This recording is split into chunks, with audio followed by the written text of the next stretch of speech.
Jesus. We welcome you, O God, in this place. Hallelujah, Jesus. We invite your presence. Hallelujah. Hallelujah, Jesus. Sige po, let's lift our hands to the Lord right now. Panginoon, narito kami. Aawit at magpupuri sa'yo. Hallelujah, Jesus. Prepare us, O God. Hallelujah. Your heart is for me. Your ear is listen. I'm safe in your love. Your army of angels watch over me.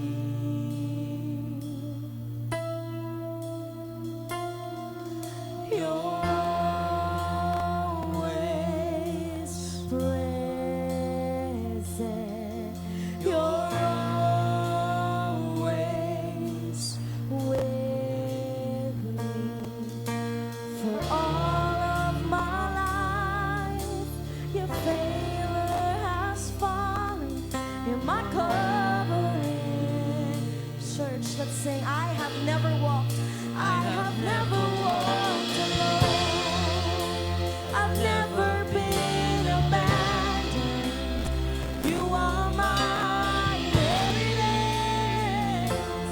You are my strength and shield, and I have confidence. You go before me. You're my deliverer. I know I never walk alone. Yes, Lord God, you're not alone. You're here with us. Hallelujah, Jesus. We thank you and we glorify your name. You're always faithful.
napakabuti, Panginoon. Hallelujah. Salamat, salamat po sa isang magandang umagang ito, Panginoon. Tunay ng aming buhay para sa iyo, Panginoon. Hallelujah. Para sa iyo at walang makahadlang, Panginoon. Sa aming pagsamba sa iyo, Panginoon. Muna natin itong araw, Lord. Narito kami sa iyong harapan. Upang ikaw ay aming papurihan, Panginoon. Upang aming maipagtakbo sa iyo sa umagang ito, Panginoon. Hallelujah. Upang ikaw ay bigyan namin ng kaluwalhatian, Panginoon. Itaas ang dakila mong pangalan, Panginoon. Hallelujah. Maraming salamat po sa iyong kabutihan, sa iyong mga biyaya, Panginoon. Hallelujah.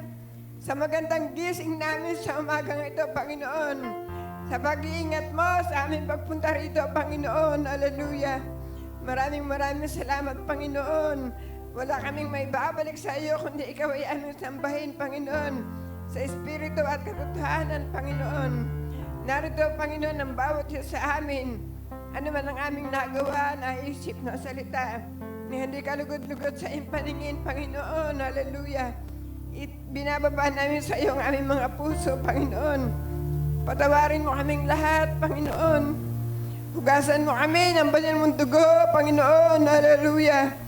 Bang kami ay makasamba sa iyo ng may kalayaan at malaya kang makailaw sa aming kalagitnaan. Panginoon, maraming salamat po. Pagpalain mo ang bawat isa agad. Lalo na nga po, Panginoon, itong mga musisyan na narito sa unahan, Panginoon. Patuloy mo siyang lukuban ng iyong kapangyarihan, Panginoon. At walang kapangyarihan ng anumang likha ng kaaway upang sila'y hadlangan. Malayang sasamba, malayang magpupuri, Panginoon. Malayang data sa mga kamay, sasayaw, gagalaw ang katawan para sa iyo, Panginoon. Hallelujah. Maraming salamat po. Pagpalain mo din ang magdadala ng iyong salita sa umagang ito, Panginoon. Nadalangin namin, Panginoon, ang mga salitang dadalhin niya, Panginoon. Ito ay maging kalakasan ng bawat isa, Panginoon. Sandata, Panginoon, aming pagkukuhanan ng lakas para sa darating na linggong ito, God. Lord, salamat sa iyo, Panginoon. Nilaging kami sagana sa mga biyaya mo at pagpapala. Sagana sa iyong mga gawain, Panginoon. Hallelujah. Salamat, Panginoon. Salamat, Panginoon. I-bless mo din, Panginoon, ang kuha ng love offering, Panginoon. Pagpalain mo, God, ang gawain ito, Panginoon. Ingatan mo ang bawat isang darating pa sa oras na ito, Panginoon. Lalo po, mamayang second service, Panginoon. Pangungunahan mo ang bawat isa, God. At sa oras na ito, Panginoon, minsan pa, ibinabalik namin sa iyo ang papuri, Panginoon. Ang pasasalamat, ang aming pagsamba para sa iyo lang. Sa pangalan ni Jesus, lahat po ay magsabi ng Amen and Amen. Amen. Ayan, sige po. Isang malakas sa palakpak nga po para sa ating Panginoon. Hallelujah. Tunay na ang lahat ay posible sa Panginoon. Amen po ba? Amen. Walang imposible sa Panginoon. Kaya po tayo lahat ay umawit. Hallelujah.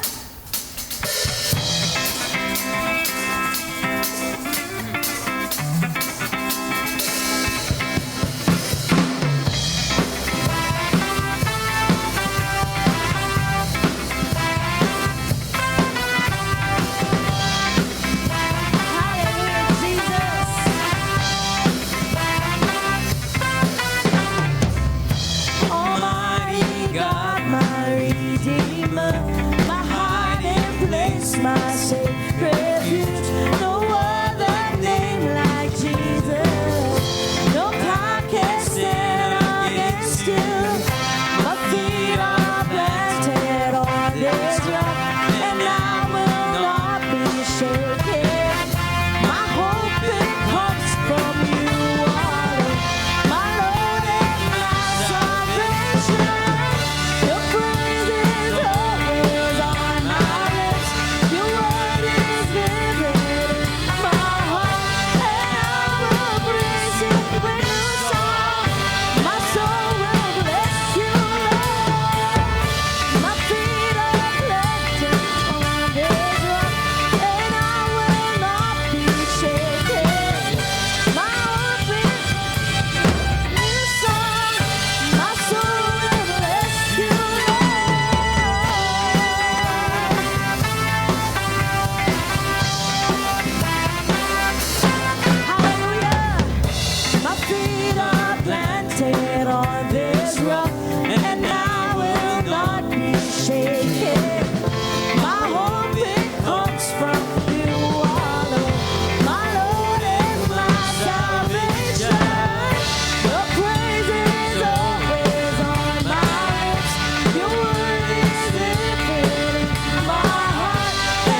possible.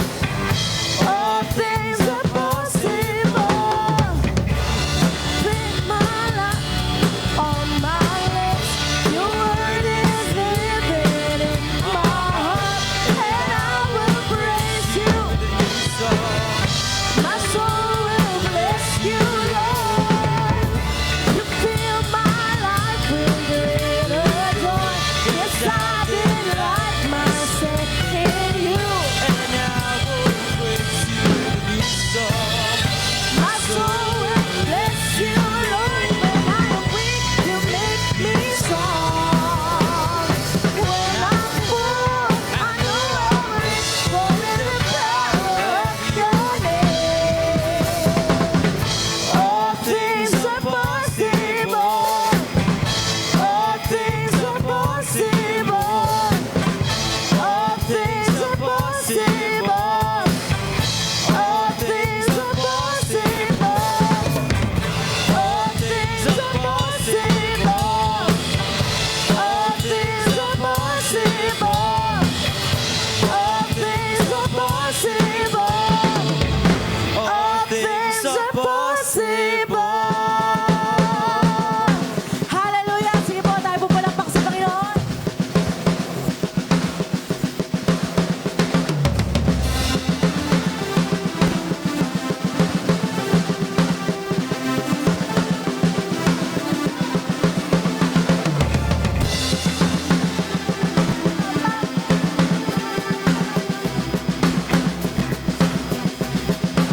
God is fighting for us, pushing back the darkness, lighting up the kingdom that cannot be shaken.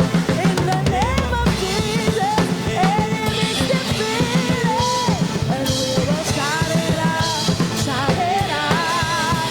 God is fighting for us, pushing back the darkness, lighting up the kingdom that cannot be shaken.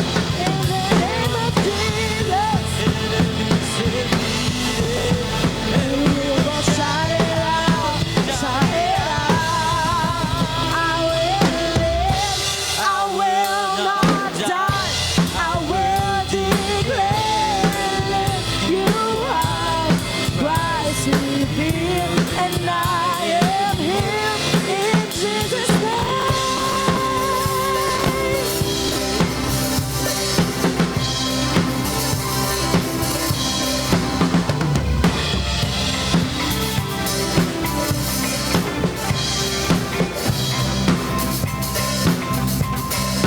God is fighting for us. God is on our side.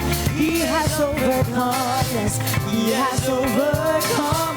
We will not be shaken. We will not be moved. Jesus, you are here. Carrying our burdens, covering our shame. He has overcome. Yes, He has overcome. We will not be shaken. We will not be moved. Jesus, you are here. I will live. I will not die. The resurrection power of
Jesus. Tunay nga, Panginoon, na napakasarap magpuri sa'yo. Hallelujah, Jesus.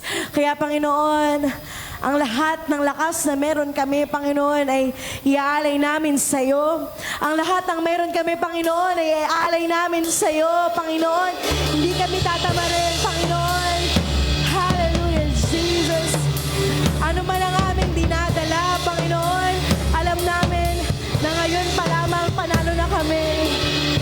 Miracles when you move, such an easy thing for you to do. Your hand is moving right now. You are still showing up at the tomb of every Lazarus. Your voice is calling me out, and right now I know you're able. My God, come through again.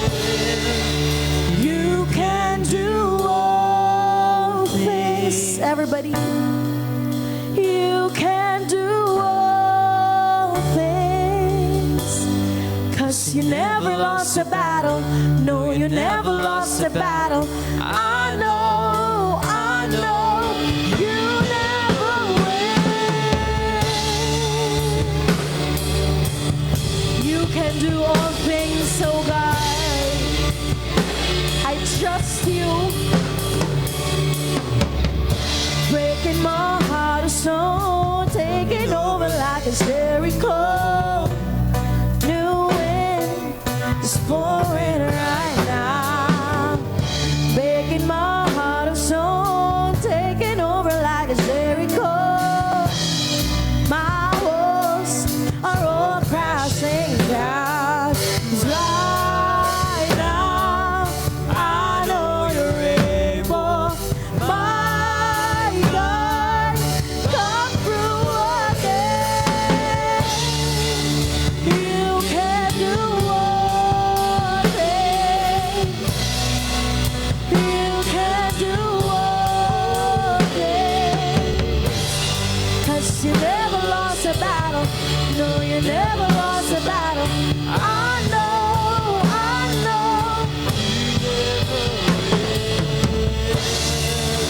you can do all things. You can do all things. 'Cause you never lost a battle. No, you never lost a battle. I know, you never win. Never lost a battle. Never lost a battle. You never lost a battle. And you never will. Never lost a battle. You never lost a battle. You never lost a battle. And you never will. You never lost a battle. Never lost a battle.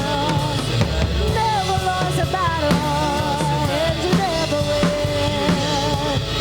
Never lost a battle.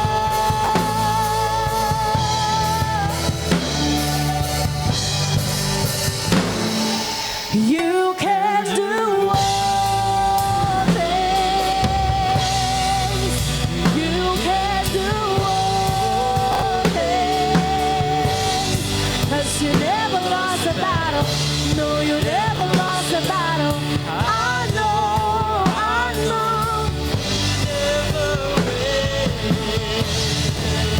you can do all things. You can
lahat, Panginoon, ng papuri at pagdakila.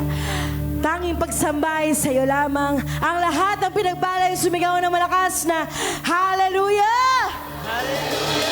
Hallelujah! Hallelujah! Amen! Amen! Ayan, sige po. Sa oras pong ito, tayo po ay makakaupo na at ihanda po natin ang ating mga kaloob at tayo po yung magbigay sa Panginoon. Hallelujah!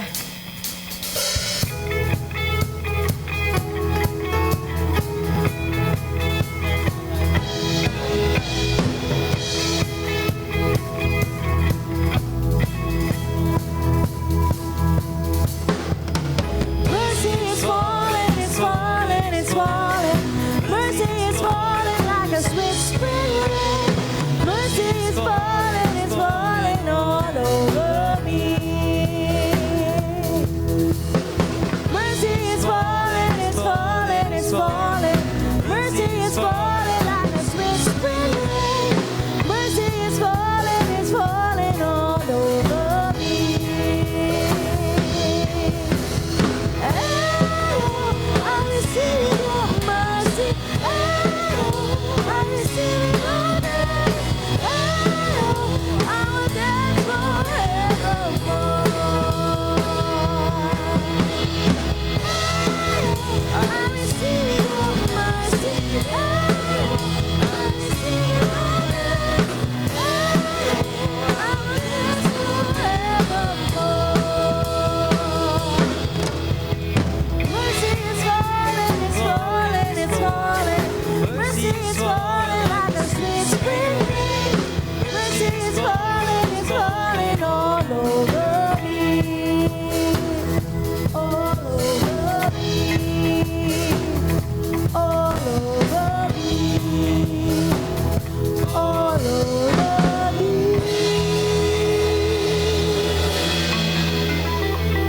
Yes, Lord. Hallelujah. Lord, accept our tithes as a gift of worship to you. Multiply what we give to you for the effective growth of your kingdom, Panginoon, Lord. Lord, maraming salamat. Bless mo po mightily ang mga anak mo na ginagamit mo. Lord, maraming salamat, Panginoon. I-bless mo, Panginoon, ang mga katrabaho nila, Panginoon. I-bless mo po, Panginoon, ang mga gawain nila, Panginoon, Lord. Kaya maraming pong salamat. Kaya naman ibinabalik namin ang pinakamataas na papuri ng may pagsamba sa pangalan ni Jesus. Amen and amen. Amen. Ayan. At sa oras pong ito, manatili po tayong nakatayo at tanggapin po natin ang magdadala ng salita ng Diyos sa araw na ito, ang ating pong pastor, Pastor June Cortez. Palakpak po sa buhay ng Panginoon, sa buhay sa buhay ni Pastor.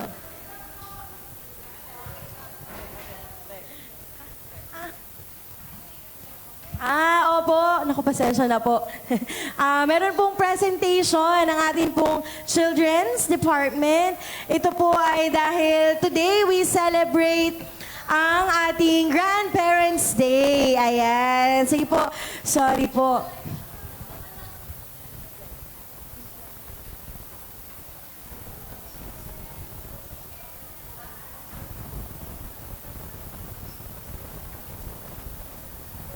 Ayan, sige po.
Praise, sound check. Ha?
Mic test 1 2 3 1 2 3.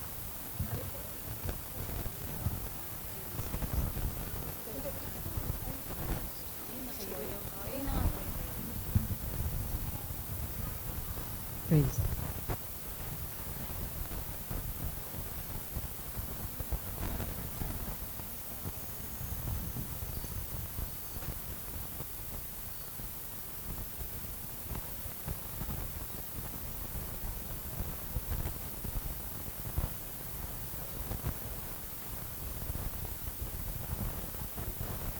Isang pinagpalang araw sa ating lahat, pagbati para sa ating mga lolo at lola. Kahanga-hanga ang kabutihan na inyong pinakita at itinuro sa amin. Nais po naming magpasalamat sa paggabay nyo sa bawat hakbang ng daan na aming tinahak sa buhay. Salamat po sa pagtuturo ng kabutihang asal at sa pagtulong kung paano kami tatayo sa tuwing nadarapa. Salamat po sa pagpapalaki niyo sa aming mga magulang upang kami ay maisilang at nang kayo ay maging ganap na lolo at lola. Salamat din po sa pag-aalaga sa amin sa tuwing may trabaho ang aming mga magulang. Panalangin namin na makita niyo pa kaming lumaki at kayo'y nawa maging masaya, malusog at patuloy na pagpalain ng Diyos. Muli, pagbati at pasasalamat sa wagas na pagmamahal na inyong ipinamalas. Maraming salamat po.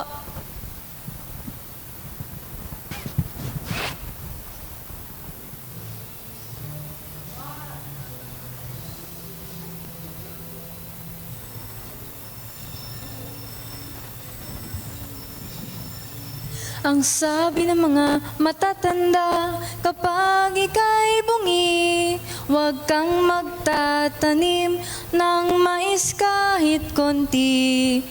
Kapag sumapit na oras ng tagani, ang aanihin daw, mais na bungi. Ang sabi kay Pedro ng mahal niyang lola, kung mag-aasawa, sana'y iwasan na babaeng may nunal sa ilalim ng mata, dahil mamamatay daw ng maaga. Pamahiin o pamahiin, dapat ba nating pakinggan at dapat bang sundin? Pamahiin o pamahiin, bakit pa tayo paalipin? Tanda ko pa nang minsang mauna, natapos sa pagkain, ako'y paalis na. Inikot-ikot pa mga pinggan at mga tasa upang wag daw akong madisgrasya.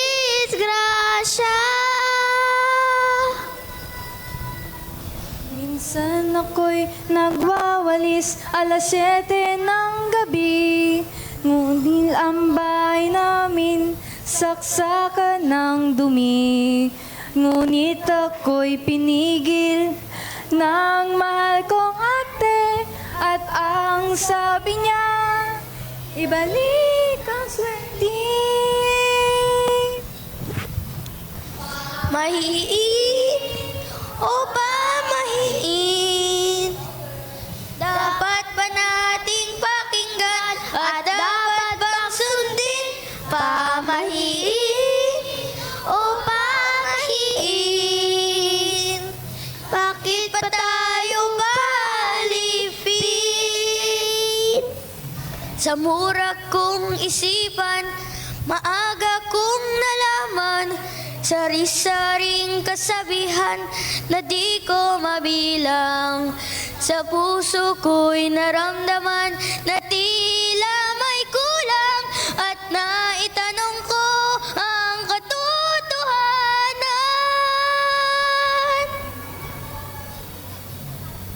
Minsan ako'y nagbabasa at mayroong nakita, sinasabi pala ng Diyos sa Juan 8:32, kapag iyong nalaman ang katotohanan, palalayain ka ng katotohanan.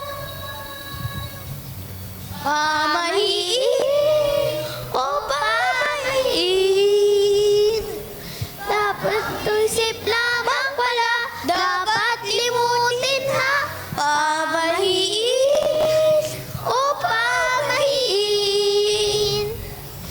Ayoko na sa'yo paalipin. Ayoko na sa'yo paalipin. Katotohanan lang dapat sundin. Si Jesus lang dapat nang sundin.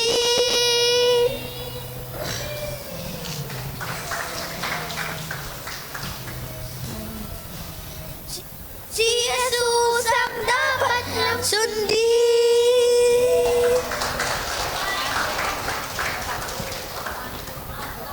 From JCLG Children's Ministry, Happy Grandparents Day!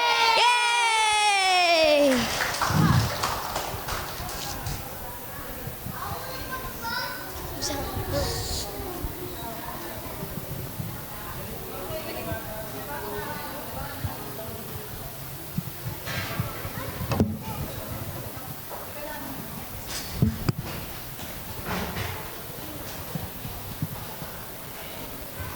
Ayan, maraming salamat po sa inyong presentation. At once again, sige po, Happy Grandparents Day po sa atin pong mga lolo at lola. Ayan. At ang bawat isa po ngayon na inaanyayahang tumayo, tanggapin po muli natin ang ating pastor na magdadala ng salita ng Diyos sa araw na ito.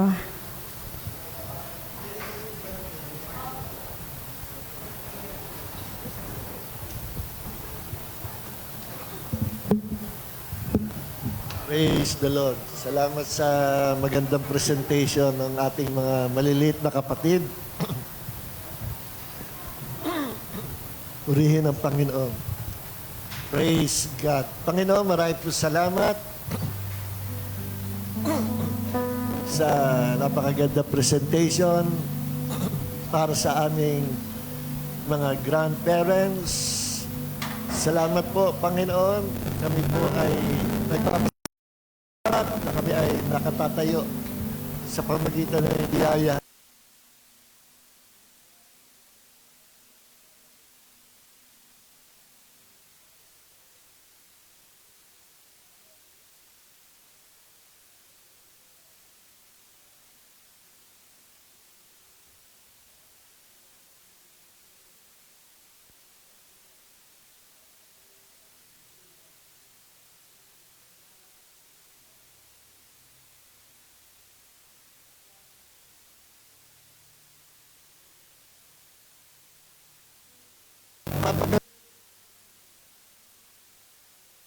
yung mga karamdaman sa physical na katawan, heal them now, Lord. You sent your words and heal them in the name of the Lord Jesus Christ. Thank you, Lord, for the supernatural strength sa mga grandparents. Salamat po sa pagbuhos po ng pagpapala.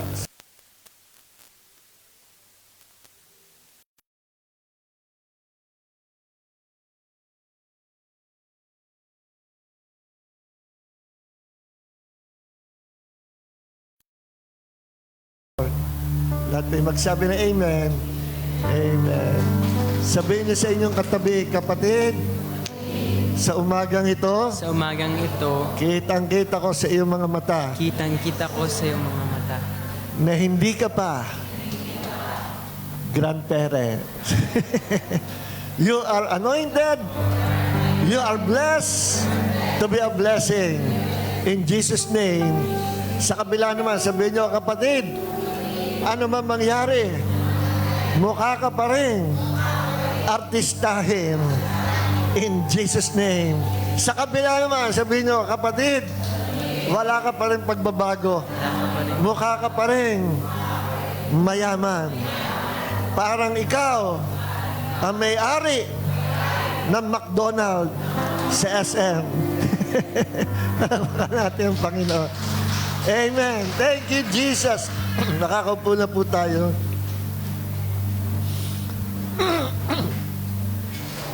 Salamat sa Diyos. Ngayon lang uli ako nakapagsalita ng first service. Nakipagpalit muna ako kasi mamayang after lunch, meron akong ikakasal sa Tagaytay. Medyo malayo. Kaya medyo maaga kami aalis. At yung dati kasi once a month ako ay nagfa-first service kahit once a month, no? Then kinancel ko muna kasi nagkasakit ako. Madali ako mapagod. Hindi nga ako makatayo na matagal, no? At ngayon okay na ako. Yung first hour o first service once a month, ibinalik ko na, babalik ko na every last Sunday of the month. Para naman makita ko, baka hindi ko nakilala yung mga pang-umaga eh. At para makapaghasik din tayo sa salitaan Diyos, makapag-impart na anointing sa mga taga-first service. Meron tayo agad taga-first service eh. Ano? Kaya purihin ang Panginoon. Yun namang mga taga-second service, believe din ako sa mga yan. Kasi kahit magutom, kahit tanghali na, abuti ng alauna, nandiyan pa rin. Ano? Kaya hanga ako sa kanila. Hanga rin ako sa mga taga-first service kasi nandiyan pa rin kayo. Bumagyo, umaraw, sumikat ang araw, no? Bumata, tumanda, magmukhang artistahin o hindi, nandiyan pa rin kayo. Kaya sabihin niyo sa inyong katabi, kapatid, panahon na para ikaw ay maligo. Hindi. Para ikaw ay makinig ng salita ng Diyos.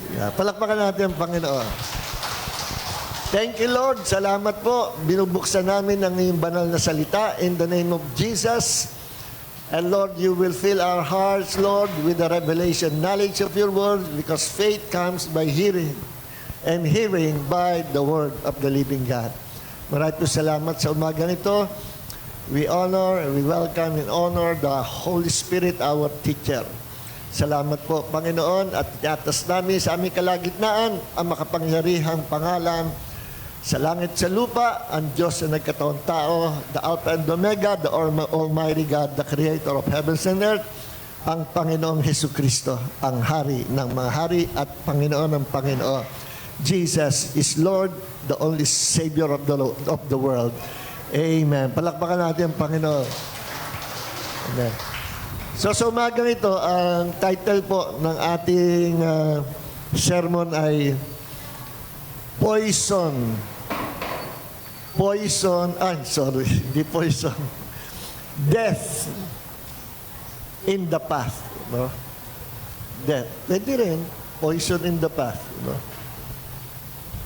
Sandali po.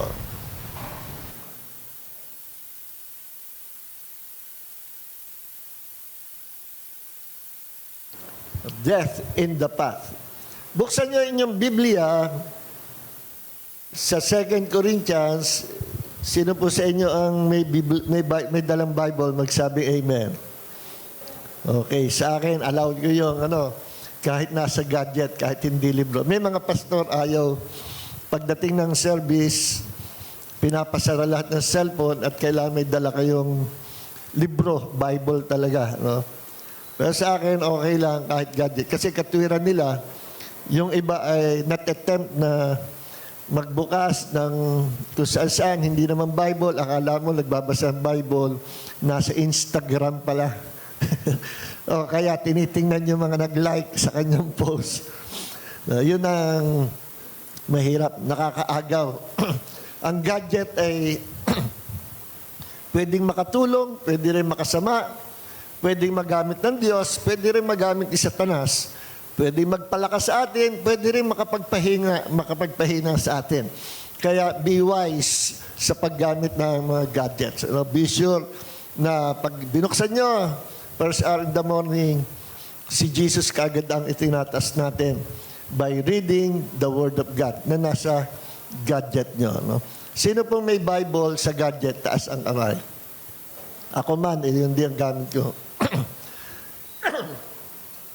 Kasi pagka libro, kagaya niya umuulan, naranasan ko umuulan, may dala akong Bible. No?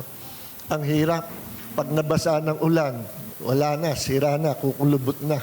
No? At dala mo lang, isang translation, kasi malaki, mabigat.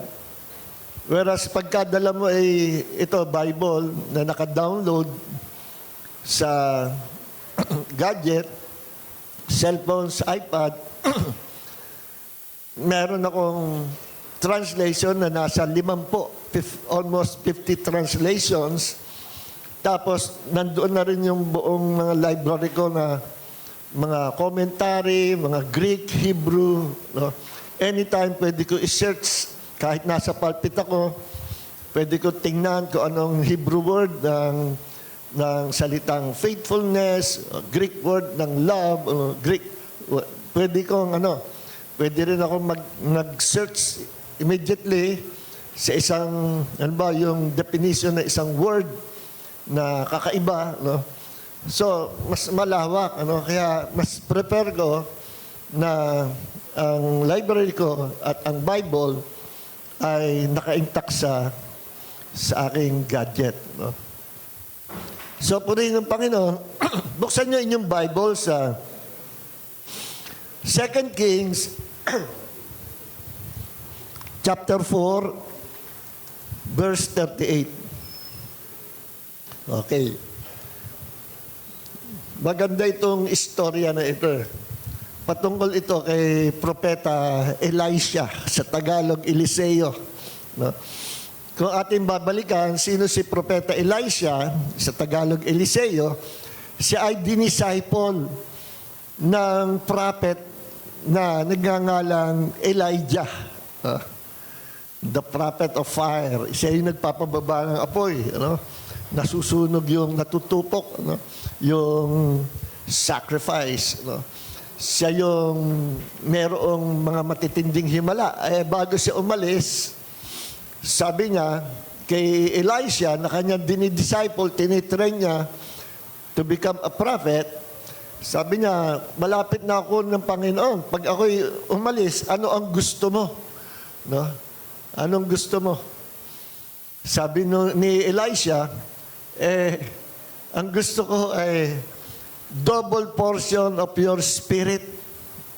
Nung araw, ang tawag pa sa anointing ay spirit. Double portion of your anointing. Matindi ka. Mahirap yung hinihiling mo, pero okay. Basta sumunod ka lang, hindi ako mawaglit sa iyo. It will be yours. At ganun nga, dumating ang time na si Elijah ay sinundo na ng chariots of fire, sinundo na at siya ay dinala ng Panginoon sa langit.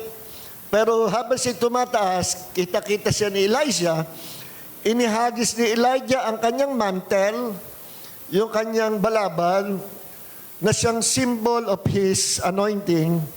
At yun ang kinuha, pinulot ni Elisha, at siya ang sumunod na nagmay-ari noong balabal na yon ni Elijah. No? Unang manifestation ng kapangyarihan ng Diyos, yung balabal, inihampas niya doon sa river, sa ilog.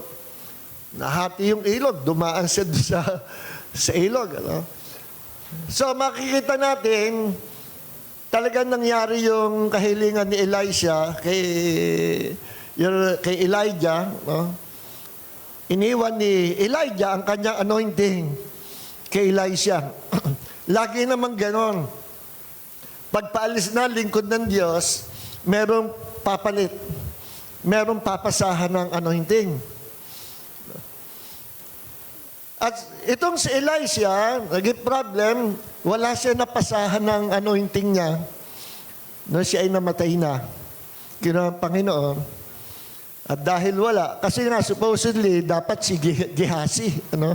Si Gehazi na naghahaman doon sa material things na ibinibigay, iniregalo ni Naaman, isang pinuno ng hukbo ng Syria, pero ketongin, ang Syria kalaban na ng Israel. Pero lumapit kay Elisha at nag-expect na gumali, sabi ni Elisha, lumubog ka ng 7 times sa Jordan River. At yung Jordan River ay historical na river sa mga Jews. Sabi niya, dami namang mga ilog dito, bakit dito pa sa Jordan? Sabi nung servant ni Naaman, boss, kung kayo na may gagaling, ba't hindi nyo subukan? 7 times lulubog. Oo nga, no? Sinubukan niya, lumubog siya 7 times. Aba, nawala yung ketong niya. No? So, tuwan-tuwa si Naaman at niriregaluhan si Elisha ng maraming bagay, mga damit at kung ano-ano, pero tinanggihan. Hindi, umalis ka na lang. Okay na yun. Ito si Gehazi, hinabol niya si Naaman ng hinayang. Boss, nagsinungaling ba? Pinasunod ako nung amo ko, kasi may mga bisita, kailangan ng mga damit at mga ano, yun daw binibigay nyo, ibigay nyo na. At pinakukuha sa akin. Sige. Pagdating sa bahay, sabi ni Elisha, saan ka galing? Boss, dyan lang sa SM, nagkape.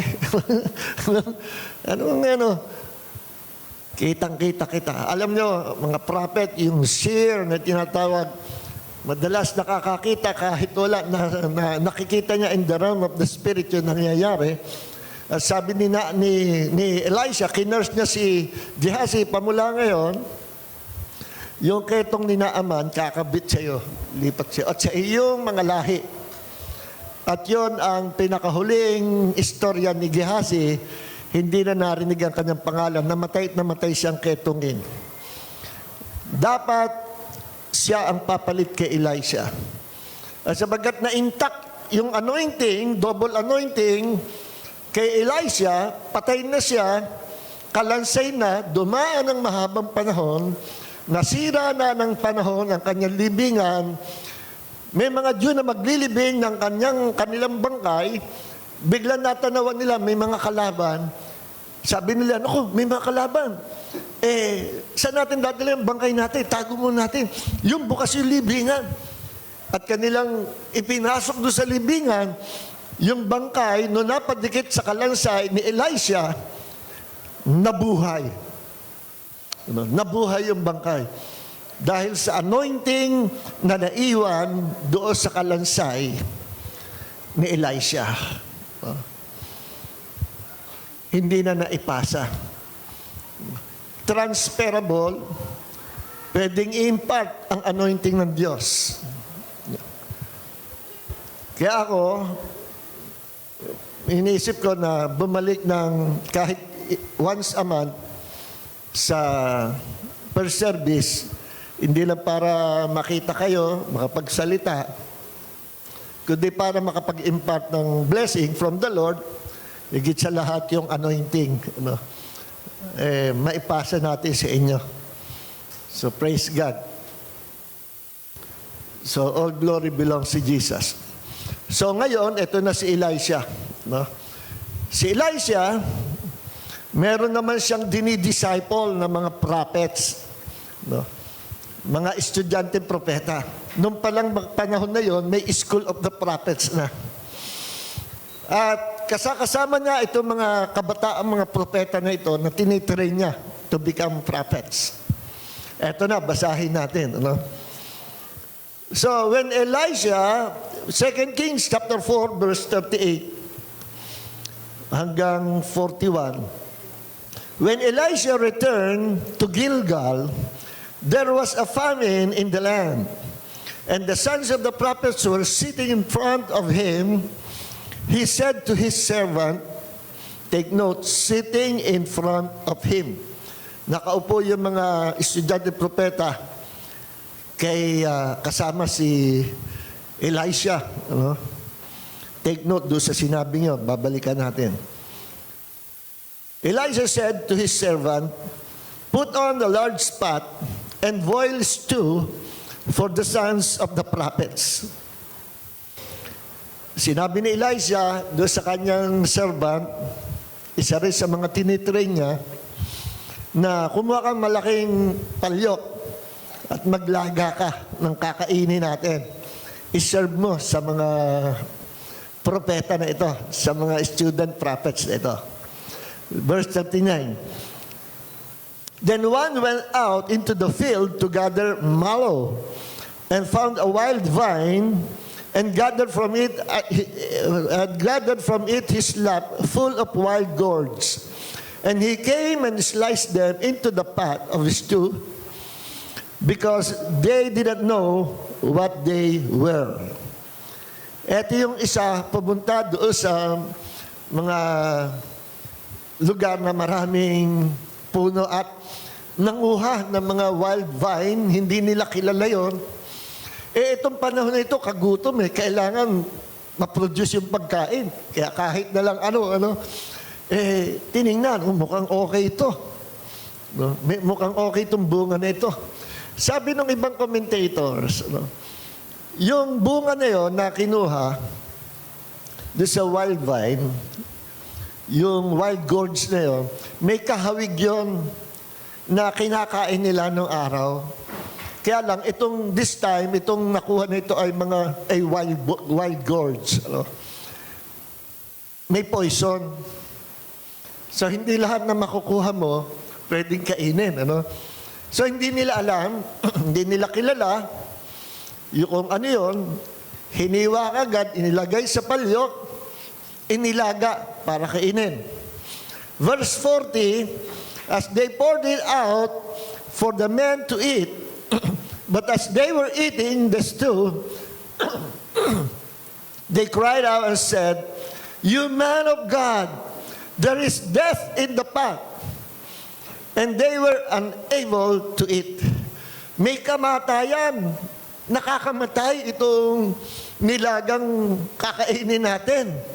There is death in the pot. Kaya ang title nito, Poison in the Pot. Napasigaw yung mga prophets, yung mga dinidisciple ni Elisha. Master, merong nakakamatay, may lason dito sa pot. May mga translation sa Tagalog na sabi, at nung kanila itong kainin, mapait. Nalasahan kagad nila, na-discern kagad nila that there was poison in that wild gourds. Verse 41, then Elisha said, bring flour. Kumuha kayo ng harina. And he threw it into the pot and said, pour it out for the people that they may eat. Then there was nothing harmful in the pot. Kumuha kayo ng harina. Dahil ginawa ni Elisha, yung harina, ibinuhos niya doon sa palyok na may nilaga na wild gourd. At sabi ni Elisha, sige na, iserve mo. Iserve nyo na sa mga disciples natin. At nung kinain na ng mga prophets, walang namatay, walang sumakit ang tiyan, na-healed yung pagkain. Nawala yung poison. Sa iyan yung ating pag-uusapan sa mabilis na oras. No? Una, balikan natin ang sabi doon, itong mga prophets ito, kasama ni Elijah at nakaupo. Nasa tabi ni Elijah. No? Para alala ko dito nung si Martha, si Mary, tandaan niyo magkapatid, si Martha at si Mary, nung dumating si Jesus, nagbisita nila sa bahay, si Martha dali-daling nag-abala sa pagkain, pinagluto si Jesus, para kay Jesus diyon. Kaya lang, mas nag-abala siya doon sa ministeryo niya na pagluluto, no, para maihanda kay Jesus. Si Mary naman, hindi tumulong. Excited si Mary na hindi niya na naisip na tumulong sa kapatid niya, kundi ang priority sa kanya ay yung umupo kay Jesus, sa tabi ni Jesus, at makinig sa bawat sasabihin ng Panginoong Jesus. Meron siyang hunger and thirst sa salita ng Panginoong Jesus. Yung si Mary. Nayamot na si Martha. No? Isinumbong kay Jesus, Panginoon, itong kapatid ko, sawayin mo nga. Hindi malang makatulong dito sa bahay. Pagod na ako pagluto. At kinalma ni Jesus, Martha, Martha, sasabihin ko sa iyo, mas higit na mabuti itong pinili ni Mary. No? Kaya paraphrase, sinasabi ni Jesus, mas maganda itong ginawa ni Mary kaysa maghanda ka ng maghanda, mag-abala sa misteryo. Mas mahalaga sa akin, ng aking alagad, ay mag-abala sa aking presensya. No? Kaya nga, pag pinagkumpara mo, alin ang mahalaga sa Panginoon? Yung mga gagawin natin para sa Kanya, mga ministry, magmi-minister tayo sa mga tao, at sinasabi natin, this is for the Lord. O yung ikaw ay magbabad sa presence ng Panginoon. Pag pinaghambing yan, sinasabi ni Jesus, number 1, pinakamalaga, is His presence. You cannot minister to people under the power of God. You cannot minister to people effectively kung hindi ka nanggaling muna sa presence ng Panginoon. Hindi ka makakapag-minister for the glory of the name of Jesus kung ikaw ay hindi naman nananalangin, kung hindi ka nakikifellowship sa Kanya. Sapagkat sa fellowship, sa pananalangin natin sa Panginoon, sa pag-upo natin lagi at pakikipag-usap sa Panginoon, nakukuha natin yung anointing niya, yung blessing niya, yung favor niya, yung biyaya niya, yung power niya. At pinagkakatiwalaan tayo ng Panginoon ay paggamit sa atin ang pangalan ni Jesus. Na kapag ganun ang attitude natin, we are always in His presence. Kapag dineclare natin ang pangalan ni Jesus, something great is going to happen. Pag tayo tumawag sa pangalan ni Jesus, immediately tumutugon siya. Kasi may favor tayo sa Kanya. Why? Because we're always in the presence of Jesus. Itong mga prophets ito, ganun din, nasa paanan, nasa katabi ni Elisha. At merong makikita natin na meron silang hunger and thirst doon sa pagtuturo ni Elisha. Noong panahon na yun, under the Old Testament, ang Holy Spirit hindi nananahan permanently sa kanyang mga lingkod. Kundi, dumarating lang, on and off ang Holy Spirit. Kapag ka merong mission, may assignment, may pinagagawang Panginoon, dumarating, and He will empower His servant to do the works of God. After na ma-accomplish yung assignment, umaalis uli ang Holy Spirit. Pag merong prophetic word ang Panginoon, i-empower ang mga prophets, darating uli ang banal na Espiritu. So ang mga prophets, merong Holy Spirit. Hindi nga lang indwelling, kundi empowering. Hindi kagaya under the New Covenant, sa panahon natin ngayon, under the New Testament, the Holy Spirit is dwelling in us. Kaya mas maganda yung panahon natin kaysa panahon nila. At sa panahon natin ngayon, kahit wala tayong kasamang prophet na magpa-prophesy, sapat ang Holy Spirit to reveal to us kung ano ang dapat gawin, kung ano mangyayari. We are also the prophet of our own selves. Kung hindi available ang mga prophets. But there are still prophets today. Hindi ko siya sabi wala. Sabi nga ni Kenneth Hagin, pagpatungkol sa direksyon, tungkol sa leading, direction, wag sa prophet. Kasi ang prophet, tao rin. May mga tao na sinasabi nila, they are prophets of God, pero hindi pala. At marami rin na nagsasabi, they are prophets of God, ginagamit yung prophetic words to manipulate people. Merong ganyan. Meron ako naging kaibigan, ganun ang haba, nasa langit na siya. Kung ano-anong pinagagawa dito sa church. Halos ma-divide ang church. Buti na agapan. Talaga prophet siya, pero merong attitude problem. Hindi ko na ikukwento. Merong kinukwento si Pastor Jerry Ambi, yung kaibigan natin, na meron siya church member na may naging bisita rin sila na propetisa. Medyo questionable sa kanya. Hindi naman niya kilala Ewan ko kung paano nakarating sa kanila o nakituloy lang sa kanila. Doon nila pinatutulog sa second floor sa kanilang church worship hall.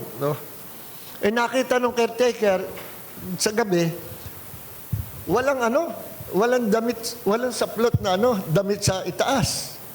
So bare, naka-nude yung upper part of the body niya. Ang mga bitani bukas, yung other side may building, government building pa. Sabi ng caretaker, Pastor, ba't ganun si propetisa? Pumasok ako doon sa worship hall, naka-naked yung half body. Abay, sabi mo, wag. Sabi ko, baka hindi tunay na prophet yun. Kahit lalaki nga magubad ka ng t-shirt, pakakalat-kalat ka dito sa worship hall, nakakahiya sa Panginoon. Bawal yun, dahil dito bumababa ang presence ng Diyos. Kahit lalaki. Yung pa, how much more, babae pa. Palakad-lakad doon, nakahubad yung pangitaas. Tapos, yung isang member ni Pastor Jerry, lagi kinakausap, tinututukan. At pinarapisay, at sabi, sa ganitong araw, ganitong buwan, may darating na servant of God, ang flight number niya ay ito, ang airplane niya ay ito, ganito ang oras ng dating niya, sabi ng Panginoon, siya ang mapapangasawa mo. Magulat yung babae, yung dalaga. Puntahan mo, sa araw na ito, sunduin mo sa airport, na-curious yung dalaga, pinuntahan nila, sinundo nila. Ganito ang damit niya, nakasaklob ng ganito, ganito ang kulay ng damit. Pagdating, yun na yun nga. Naku, totoo yung prophecy nung propetisa, accurate. Tapos si Pastor Jerry, parang questionable sa kanya. Hindi siya masyadong Inimbestigahan niya. Yung apelyido ng babae, kung ano apelyido, tapos nalaman niya, apelyido nung dumating na man of God, pareho. Na-discover niya, magkapatid pala. At kaya pala, type nung propetisa na mapangasawa siya. Siguro maganda yung dalaga. Type, maganda o mayaman. Type na mapangasawa siya nung kanyang kapatid, nung brother niya. Hindi yan prophet of God. Ginamit yung prophetic word para to deceive and manipulate people. At isang malaking kasalanan sa Holy Spirit yun. Magpanggap ka. Meron din akong napanood sa YouTube. Mega church, ang church niya. Naku, ako. Ewan ko kung bakit ganun yung tao ngayon. Ewan ko kung buhay pa siya. Ginamit niya mga prophetic word to manipulate, to deceive people. At 16 na mga babae, dalaga, nagalaw niya. Pinagsamantalahan niya. Ginamit niya prophetic words. At sinabi rin niya, alam mo, sabi ng Panginoon, you are like Esther. Hindi lang like Esther, you will disciple more Esthers. At sabi ng Panginoon ganito, ang asawa ko mamamatay na. Kukunin ng Panginoon at sabi ng Panginoon, tayong dalawa ang magsasama.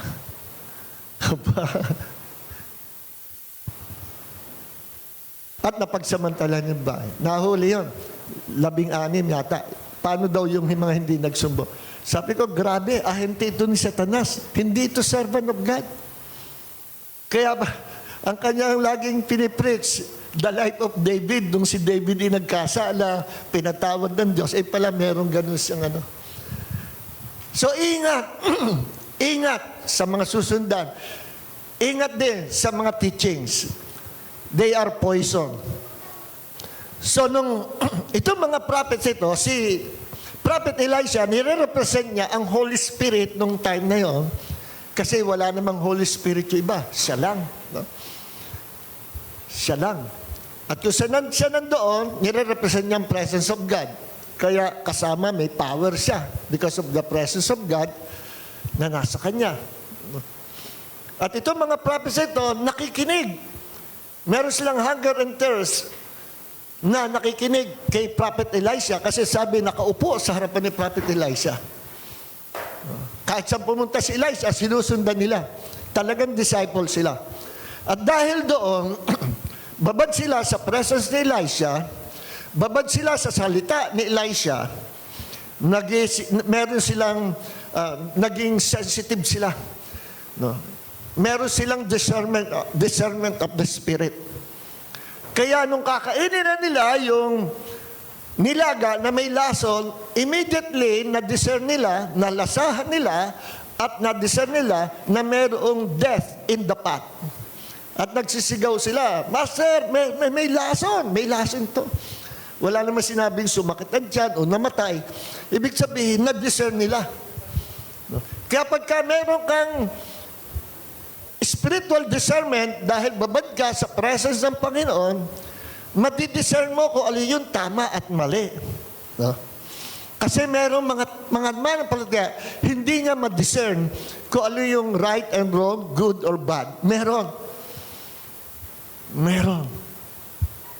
Hindi niya ma-discern kung ano yung pumapasok, dumarating na mga doktrina na hindi naman sa Diyos.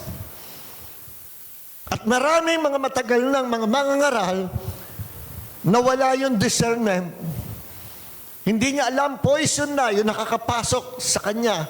Poison doctrine na yung dumarating sa church. Hindi pa niya alam.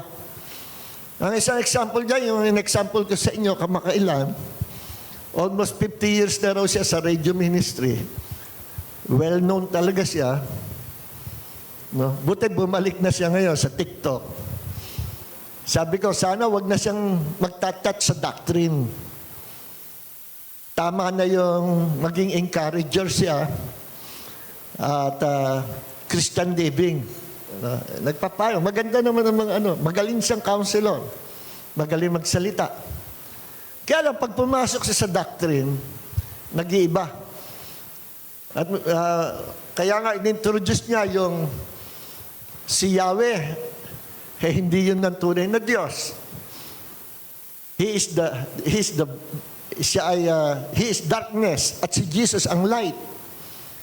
Ang tunay na ama daw ni Jesus ay si El Elyon, hindi si Yahweh. So pinag-iba pa. Samantalang doon pa lang sa pasimula ng aklat ng Biblia sa Genesis, binabanggit na si Yahweh. So magulo yung kanyang doctrine. Hanggang sa kinwestiyon siya ng mga theologians, ng mga Pilipino, at kinausap siya, ewan ko anong nangyari. Pero ngayon, bumalik na siya, nasa TikTok na ulit. sana nagbago na siya ng doctrine. Kaya tinatanong ko sa mga, Lord, bakit ganito? Ang tagal na nito manpla, bakit na-deceive pa? Meron din, matagal ng Kristiyano, famous singer pa, dati member ng JIL, na-deceive siya nung doctrine na pumasok sa kanya, pinaniwalaan niya, yung tinatawag hyper-dispensationalism. Ano yung hyper-dispensationalism? Ang tinatanggap lang nila, pinaniniwalaan nila, na mensahe na dapat pag-aralan at i-apply sa buhay, yung mga epistles, yung mga sinulat ni Paul. And the rest, yung mga sinulat, mga epistles nila, Jude, nila Peter, nila John, and even the teachings of Jesus, nire-reject nila. At ang tinatanggap lang, si Paul at yung teaching si Paul. At sinasabi si Paul ang isinugo sa mga Gentiles. At lahat na sinabi ron ni Jesus, nila Peter, nila John, nila James, nila Jude, ay for the Jews, for Israel. Mali. Mali. So, nakapasok sa kanya at kahit i-present mo ang Bible, ang sinasabi sa Bible, mas gusto pa rin nila paniwalaan yung poison doctrine na yon na lumalason sa kanila. Once na nalason ang puso't isip ng isang mananampalataya, ang hirap umalis. Kailangan ang biyaya ng Diyos for their deliverance. Isa pa rin yung Calvinism. Yung mga doctors, puro kontra sa Bible. Binabangga lagi ang Bible. Pero mga followers niyan, ilalaban niya ng patayan. Kahit pakita mo sa Bible, ito yung sinabi ng salita ng Diyos.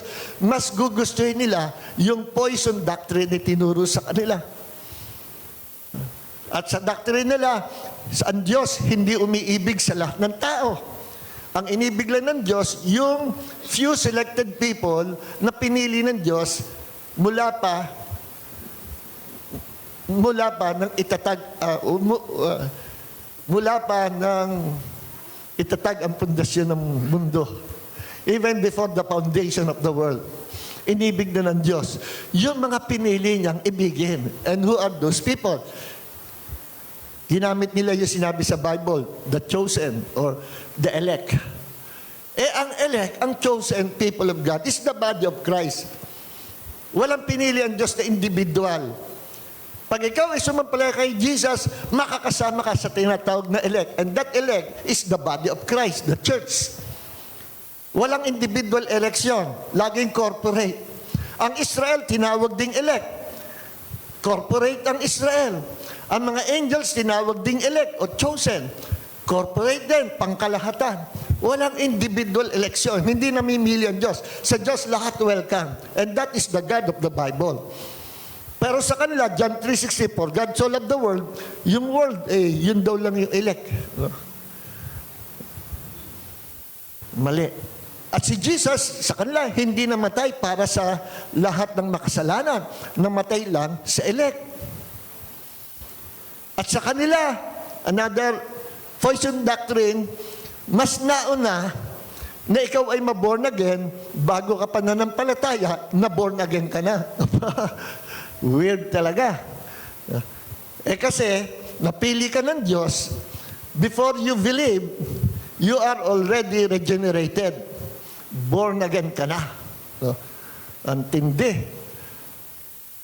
Kaya tina-challenge ko mo yun Sa Bible yun. Saan makikita sa Bible na bago ka ma-born again, o bago ka manampalataya, na-born again ka na?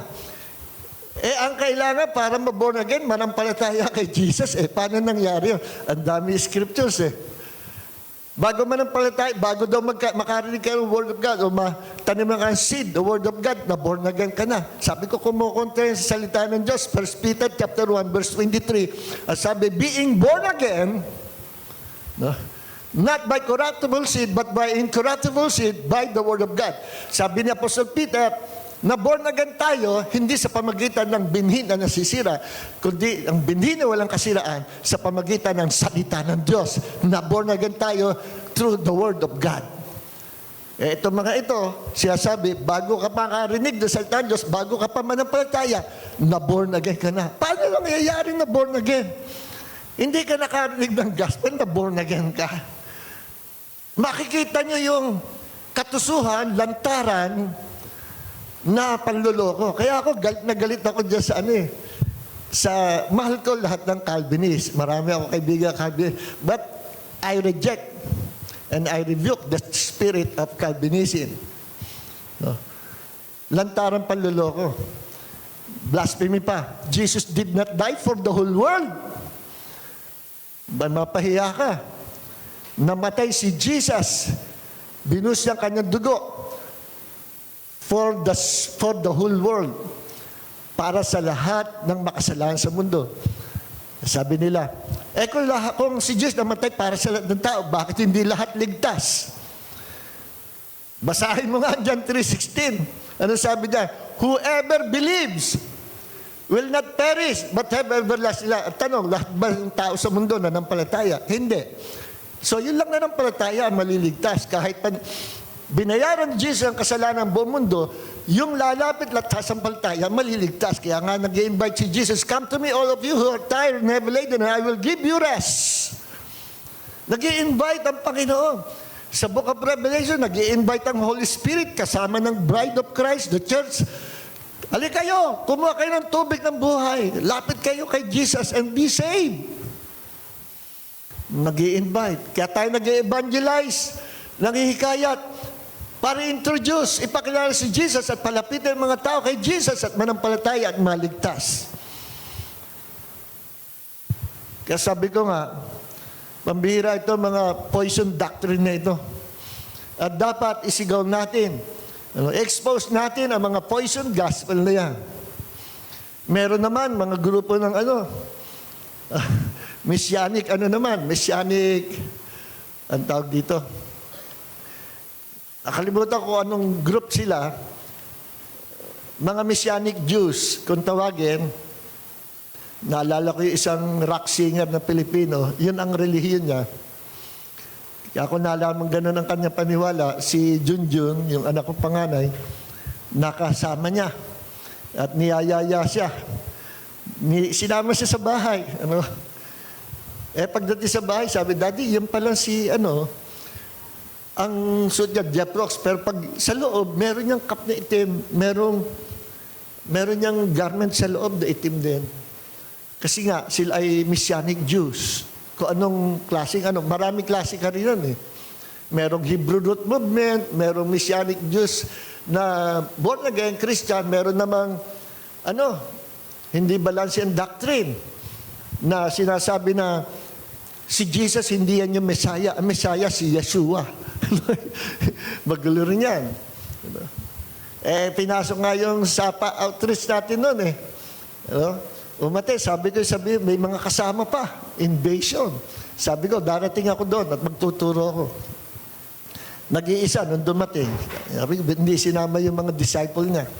After ko magpaliwanag patungkol sa pangalan Yahweh, Yeshua, sabi nung lalaki, Pastor, tapos na kayo, ako naman. O sige, paliwanag ka. Dinidiin niya, hindi raw Jesus, Yeshua. Sabi ko, Brad, mali ba yung Jesus? Maliho. Yung Greek word na Jesus, pwede bang tawagan natin? Mali rin ho yun. Yung Latin na Jesus, mali rin ho. Yung Jesus, mali din ho. Hindi si Jesus. Yung Yeshua ang dapat tawagan. Yun ang Messiah. Sabi ko, sigurado ka. Paano kung may mabasa ko na hindi Yeshua ang ginamit ng apostol? Saan nyo kako? Basahin mo ang sulat ni Paul to the Gentiles. Mga Greek-speaking people. Corinth, sa Rome, yung epistle sa Romans, Corinthians, Ephesians, Philippians, Colossians, Thessalonians. Those people are Greek-speaking people. Kahit hanggang ngayon naman, sa mga lugar na yun. Hindi sila Hebrew. Hindi Hebrew ang language nila. Greek. Kaya, no wonder, but sinulat ni Paul sa kanyang mga epistles to the Gentiles ay Greek. At sa Greek letter ni Paul, never siyang gumamit ng pangalang Yeshua, referring to Jesus. Ang ginagamit niya, yung Greek word, Greek name, equivalent ng Yeshua, yung I-E-S-O-U-S. Jesus. Malapit sa Jesus, ano? Jesus. Sa Latin kasi, Jesus. Sa Greek ay Jesus. Sabi ko, si Paul, ginamit niya, Jesus, acceptable sa Panginoon, acceptable kay Paul. Bakit sa inyo hindi acceptable? No? Humanap ka ngayon sa Bible, sulat ni Paul na Jesus. Yeshua, wala kang makikita. Hindi, meron no. Saan? Sa Hebrew. Saan Hebrew? Sa Book of Hebrew. Saan Book of Hebrew? Yung pala, Book of Hebrew. Sabi ko, sige nga, basahin mo nga yan. Tagalog yan eh. Kasi sabi ko, yung kay Paul, mamaya umalis. Aalis na raw siya. Sabi ko, bumalik ka next week. Ituloy natin, usapan natin. Alam yan ng mga kapatid sa Sapa. No? So yung mga gano'n, biglang may susulpot na gano'n. Kaya dapat master natin ang salita ng Diyos. Kahit ayaw nyo ng debate, sabihin nyo, hindi, waste of time, ayoko ng debate. No, biglang may tatayo dyan, didebatihin ka. No. And praise God, sa buhay ni Charlie Kirk, binaril, tinamaan sa artery dito, sirit ang dugo. Kakaawa. Naiwan ng asawa, 2 anak, walang trabaho yung asawa. Nakakaawa. Kasi taga-alaga lang, housewife lang tayo asawa. At ay doon siya nabasa ko, naawa si Bon Jovi, buti pa ito rockstar eh. Si Bon Jovi, sinagutan niya yung future ng 2 anak, pagpapaaral. Gaano katotoo. Pero yun nabasa ko sa news. Si Bon Jovi kasi Christian na. Marami mga rockstar na sikat na Christian na eh. Yung lead vocalist ng Grand Funk Railroad, yung panahon ng 70s, Christian na rin. No? Marami. Si Ozzy Osbourne, bago mamatay, nagbabasa ng Bible. Gusto na laging katabi niya yung Bible. And I pray, I hope, na save siya. So may mga ganyan. May mga poison gospel na pumapasok. Ito namang messianic, yun na itong Filipino rockstar na ito. Sikat to eh, hindi ko nababagit yung pangalan. Siya naman, nire-reject nila yung mga sulat ni Paul. At ang nakasira daw sa gospel si Paul dahil inibaraw. Dapat, halimbawa, salvation ay may kasamang works. Salvation by works. Biglang piniris si Paul, salvation is by grace, not by works. No? Yung mga ganon. So, they are rejecting the teachings of Paul. At ang kanilang tinatanggap lang, yung mga letters, mga writings, patungkol sa mga Jews. Pero tinatanggap nila si Jesus as their Messiah. So, ang gulo ka ako. Kaya may mga poison doctrine taga pumasok sa church. At kapag nadatingan ka niyan, napossess ka ng demon of false doctrine na yan, hindi ka mahirap makawala. Kailangan ng mercy and grace of God for their deliverance. Kita nyo nga yung church ni Kibuloy, di ba? Pag sinabi ni Kibuloy, I am the way, the truth, and the life. Dadaan kayo sa akin para kayo maligtas. Palakpakan yung mga tao eh. No? Palakpakan, paniwala. Kasi na-poison na yung isip at puso nila. Meron talagang poison in the pot. Death in the pot. No? Ngayon, na-discover ko, para wag kang ma-poison, ma-discern mo yung pot. Number 1, you must always be in the presence of God. You must always be in the presence of Jesus. Kagaya nung ni Martha o ni Maria sa paanan ni Jesus. Kagaya ng mga disciple ni Elijah, nasa paanan niya, nasa harapan niya, nakaupo. We must always be in the presence of God. Pangalawa, we must always have, ingatan natin ito, pure heart. Kailangan lagi malinis ang puso. Yung iba bakit nadideceive? Hindi dahil sa bago sila mananampalataya. Yung iba 50 years na, yung iba 40 years na preachers. Nadeceive pa. Yung iba may mega church, nag-commit ng fornication, adultery, nabubuhay pala sa walang kabanalan, hindi alam ng congregation. Bakit ganon? Na-deceive ang kanilang puso. Pero ang lalaki ng congregation nila. Isa sa kita nyo nangyari sa Hillsong. Kita nyo yung youth pastor na nag-conduct ng naging worship leader, speaker pa yata siya, sa women conference sa New York. Bumanat ng worship leading, nakahubad, gitara lang, nakatakip sa harap. At siya daw ay the naked cowboy. Naked cowboy? Nasa ang born again na spirito nito? Hindi ko nakikitang born again to. Hindi kakayanan na isang tunay na mananampalataya, magnyud ka na ang conference pa naman ay para sa mga kababaihan. Pinagmalaki pa, siya daw yung naked cowboy, kaya inihabla siya eh. Sino siya nung talagang naked cowboy? Dahil meron palang totoong naked cowboy, ginaya daw siya. Hindi pumayag, sino siya? Ewan ko ang nangyari doon. Yung camera sumasag, yung pala, merong parang brief underwear. Kahit na. Imagine, maggigitara ka, kunyari, naked cowboy ka, nakahubad ka, kunwari. Palakpakan yung mga kababaihan. Hallelujah! Sigawan, saya-saya nila. Pero hindi nila alam, hindi na si Jesus ang sinasamba. Bakit ganon? Na-deceive sila. Merong poison gospel. May poison spirit doon sa palyok. Nakikinig po ba tayo? Alam niyo yung palyok, yung pat, nire-represent din yan sa isang banda, ang mga mananampalataya na kinakargahan ng Diyos, ng salita ng Diyos. Kaya kung ikaw ay isang tulad ka sa isang, nandun yan sa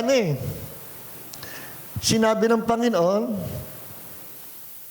sa Jeremiah 18:6, sa Israel, am I not able, house of Israel, to deal with you as this potter does, declares the Lord. Behold, like the clay in the potter's hand, so are you in my hand, house of Israel. Sabi ng Panginoon ni Yahweh, ako ang potter. Ako yung magpapalyok at kayo nasa kamay ng magpapalyok. Pwede kong gawin kung anong gusto kong gawin sa inyo. Yun ang punto ng Panginoon. Sino nasa kamay daw ng magpapalyok? Ang Israel. Bayan ng Israel, mga tao. So tayo mga mananampalataya sa ngayon, para tayo mga palyok na nakabukas tayo. Tayo ay sisidlan ng pagkaing espiritual. No? Lalo na mga pastor, pag nangaral, dapat hindi poison. Gospel. Dapat gospel na magpapala at magpapalusog at magpapabusog sa mga mananampalataya. Para tayo mga palyok, no? Sisidlan ng pagkain ng salita ng Diyos. Ako'y sisidlan ngayon, gaya ako ng palyok, na pinapakain ko kayo mula sa palyok na ito ng pagkain espiritual. So, nung nakita, nalaman, sumigaw yung mga prophets sa descent nila, merong poison, may death in the pot. Dating kagad si Elisha, ang remedyo ni Elisha, nagpakuha ng flour, harina. At yung harina, binuhos doon sa stew, doon sa nilagang pagkain, at pinakain sa mga prophets, walang namatay, walang sumakit ang tiyan, nawala, na-cure, nawala yung poison. See? Ano nire-represent ng flour? Para makita natin ano representasyon ng flour. Ano bang ginagawa sa flour? Pag niluto, nagiging ano yon? Nagiging ano? tinapay. Ano sabi ni Jesus sa John chapter 6? Ano sabi ni Jesus sa John chapter 6? Sabi ni Jesus, John chapter 6, verse 35, I am the bread of life. He who comes to me will never hunger. He who believes in me will never thirst. Sa verse 36 o 37, sabi niya,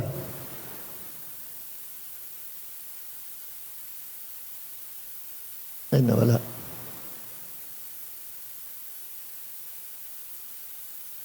Sabi ni Jesus sa chapter 6 verse 33, observe that the bread of God is a person who came from heaven and gives spiritual life to mankind.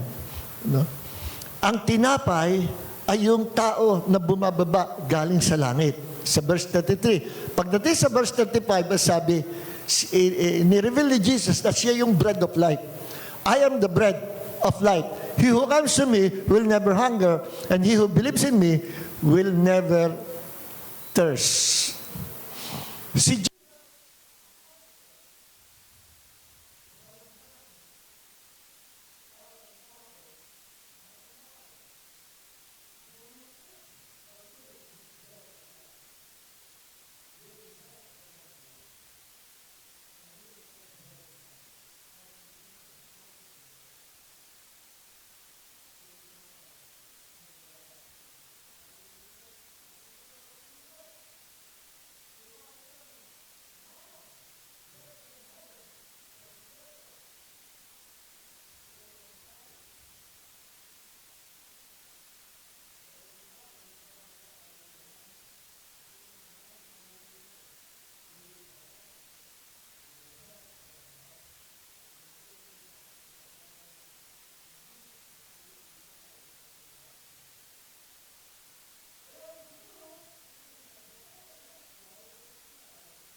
In the name of Jesus, pinuputol namin ito.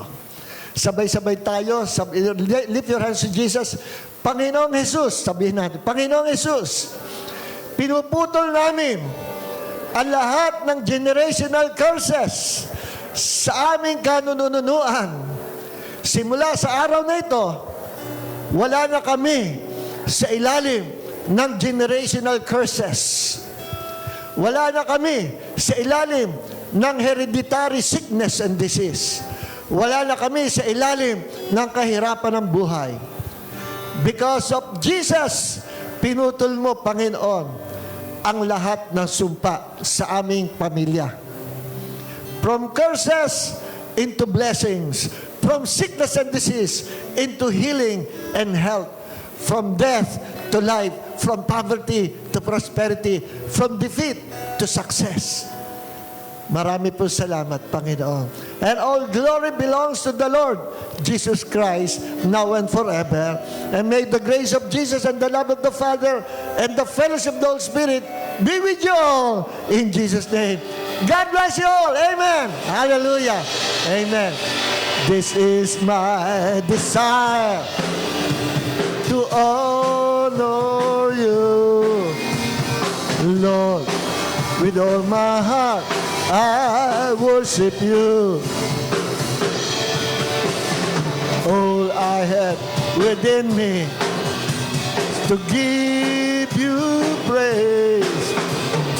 All that I adore is in you. Lord, I give you my heart. I give you my soul.